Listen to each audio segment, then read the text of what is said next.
Subnautica isn't just a game, it is a journey into the unknown, where survival means diving into the depths of an alien ocean. You play as the lone survivor of the crashed Aurora, stranded on a planet that is as breathtaking as it is terrifying. In the shimmering coral reef to the pitch-black trenches, every biome has different creatures populating it, from majestic reefbacks to terrifying reaper leviathans. And as you go deeper into the crater, there are more amazing and awe-inspiring ways that shows life always finds a way. But in today's video, we're not just exploring these dangers, we're uncovering the real-life inspirations and equivalents behind Subnautica's unforgettable creatures. What earthly animals help shape the terrifying reaper leviathan, and why does the gentle reefback feel so familiar? Let's dive in and uncover the science behind the fantasy.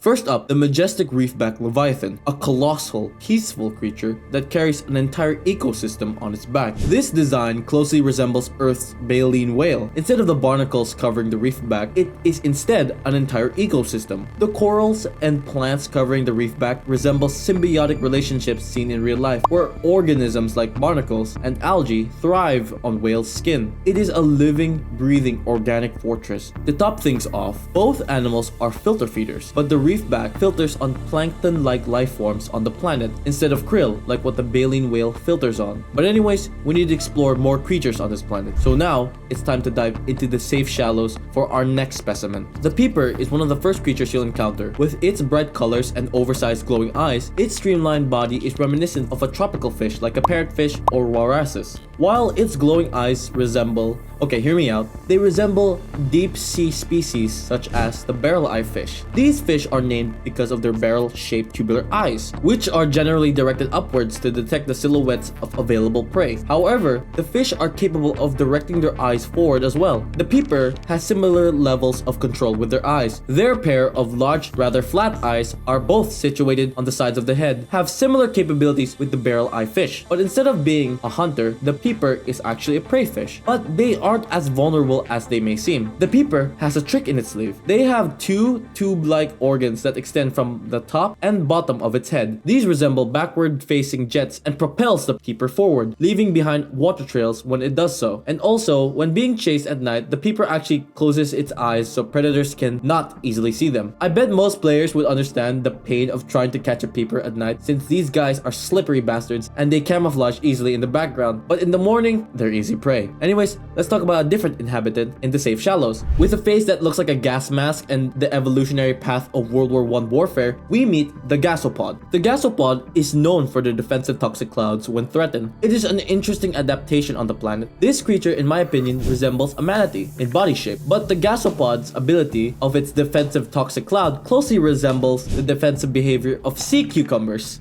I know it's a bit of a stretch, but hear me out. The sea cucumber, when threatened, expels a sticky, toxic chemical soup towards its would-be attackers. But only some species of sea cucumbers can secrete the toxic chemical soup for its defense. But those who can secrete this toxic soup can pose a serious threat to other organisms and often kill other creatures. Now it's time to talk about one of the most dangerous areas in the crater, the dunes, the crash site of the Aurora. And we're going to meet one of the most terrifying creatures that inhabit the alien world of Subnautica, the reaper leviathan. Sorry to pause the video here, but if you like the video so far, please like, share, and subscribe. I'd really appreciate it, and it supports the channel in so many ways. Anyways, I'll continue the video here. Few creatures strike fear into the hearts of players like the reaper leviathan. Their long mandibles and the way they hunt their prey resembles the real-life bobbit worm, and their body and overall structure resembles the real-life oarfish. Now, let's first talk about the bobbit worm. They hunt using the sense of passing prey with its antennae, seizing the prey with their mandibles and dragging it into its burrow. But unlike the bobbit worm, the reaper leviathan uses echolocation to hunt its prey, and does not use a burrow to hunt, but instead hunts in the open ocean. The ability of grabbing their prey with their mandibles are still shared, but the reaper is much larger than the bobbit worm. They are so large that they can drag around a sea moth like it's nothing. Anyways, let's dive into the cave system since it seems to be safer. And now we encounter the crab snake. You won't believe this, but its name is completely stupid, since it does not resemble any type of crab at all, but it actually more resembles a bobbit worm. I know I already said the bobbit worm in the reaper leviathan entry, but this one is just a bigger bigger version of the real-life bobbit worm. The crab snake is a large, aggressive fauna species found exclusively in the jelly shroom caves, where they reside in the jelly shrooms. It will attack the player on approach with a grab attack. Their ambush hunting style is almost exactly like that of a bobbit worm, since they reside on the bottom of the seafloor, ambushing passing prey as they come around their strike vicinity.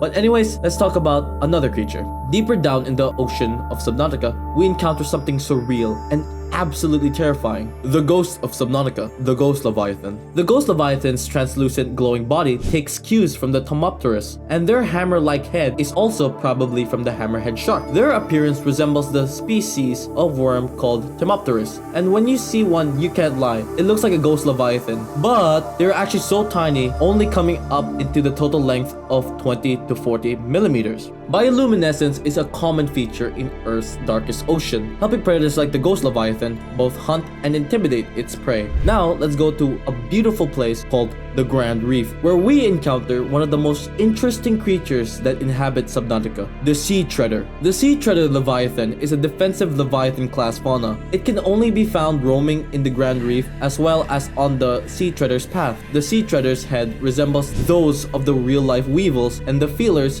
visually resembles the tentacles of real-life squids. Its social structure also resembles a herd of elephants, and just like elephants, if you get too close or annoy them, they smack the shit out of you. But they tend to be passive as long as you just don't disturb them. Next, for our final creature and the fan favorite of many people, we have the crab squid. The crab squid is a large aggressive fauna species, and it can only be found in the northern blood kelp zone, the deep Grand Reef, and the Lost River. It has the look of the wonderpuss octopus and the electric discharges of the electric eel. If you get too close, it will let you know who's boss. It'll use its signature move, which is an electromagnetic pulse, or EMP. It is similar to the electric eel's electric shock, but more powerful. Its EMP blast can fry your equipment and leave you vulnerable in the dark depths. Despite its hostility, the crab squid has a bizarre elegance as it glides through the water, switching between crawling on its spindly limbs and floating like some alien invader.